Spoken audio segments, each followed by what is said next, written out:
Hi guys, today I'm playing Adventure of Mana on my PS Vita. So I am not overly impressed with this game. I haven't completed it, I've been playing it for a few days now, and just thought I'd do a video talking a little bit about the game. I think the main kind of reason I'm not overly impressed is really it just feels very simplistic. So this was a game that came to the Game Boy, Final Fantasy Adventure was its name, back in, like 30 years ago. And so Square Enix did this remake. It's got kind of this nice 3D graphics, and it was originally released on mobile and then came to Vita a couple of years ago.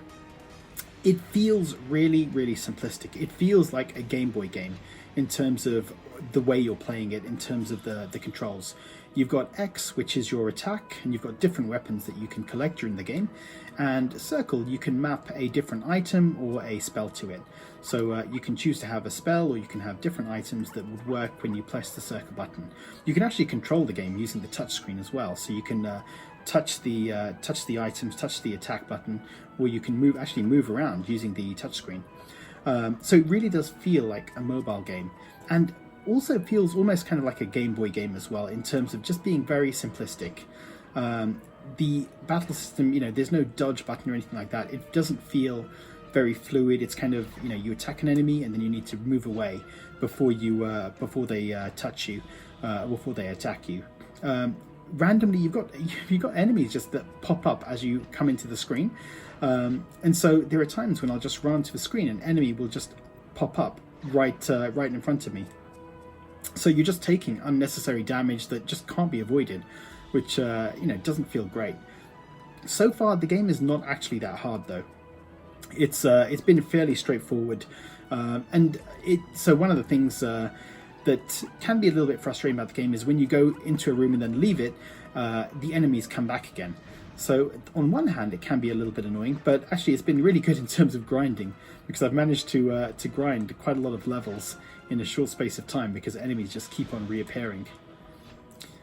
A few little other kind of annoyances I found with this game. When you enter a room, sometimes you need a key to open a door. And so you open the door, and when you leave that room and need to come back again, or if you leave a dungeon, then you need to reopen that room with the key, which is really annoying. And even like clearing out areas, so you can, there may be some doors or stairs that are kind of obscured by some plants or something like that. When you clear them out, you then you lose that. When you leave that room after clearing them out, they come back again. So it just feels a little dated. Like, you can understand these things on the Game Boy, but having them happen on a Vita, on a modern system, it just it doesn't make sense to me. It just feels really, really dated. Like I said, there's no kind of dodge button. When you attack an enemy, you then need to just kind of move away quickly before they hit you back. And so for a 3D or top-down action game, it just feels a little bit like, you dodge and you attack and then need to run away. It doesn't feel like kind of the best way to be playing. I feel like all kind of action games need to almost have sort of that dodge button to be a little bit more fun and fluid. So I'm poisoned this, and let me just get an antidote and use that, and then I can use my spell. But the controls are very straightforward. It's very easy to understand the game and to play it. And like I said, I've been grinding so much because I've just been kind of going into rooms, or just kind of re-encountering enemies as I've explored levels. So there's been lots of grindings. I'm pretty strong compared to, I think, how much I would be if I hadn't been walking through rooms, or if enemies didn't reappear. Now, where do I need to go from here? Let's see. There's probably something I'm missing on this room.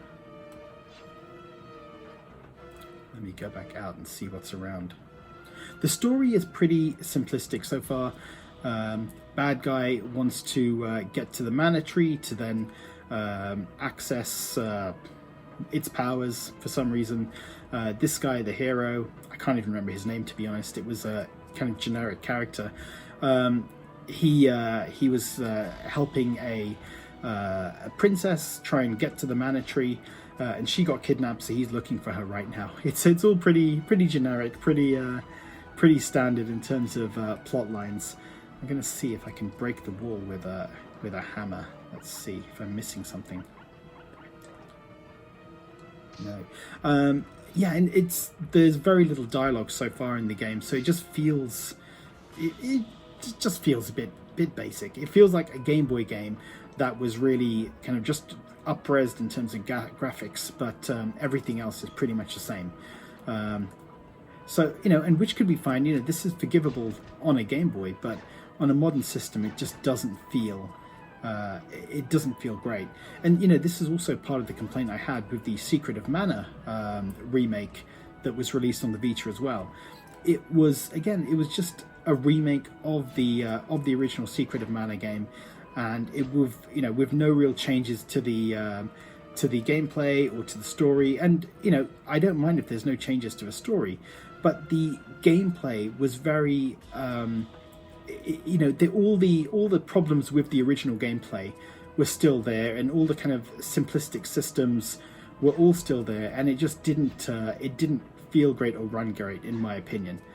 So yeah, I think it's exactly the same problem here. It feels like kind of a missed opportunity where they could have really remade it properly. I mean, they did that with Trials of Mana, which is great. So Trials of Mana on the Switch or on the PS4, I love that game. I've got a review of that on my channel. And that was a proper remake, whereas this is almost just like updating the graphics of the game. So I do recommend Trials of Mana if you want to try a really good Mana game. But yeah, for this one, I think it's just okay. I'm going to try and complete the game or try and continue playing it, but so far I'm not overly impressed. It feels too basic. It just doesn't feel. It feels like a wasted opportunity almost. If they're going to remake a game, I think remake it properly. Or it's just well, you could argue it's just a kind of a mobile game that they then happen to take to Vita, which is why it's so simplistic as well in terms of controls.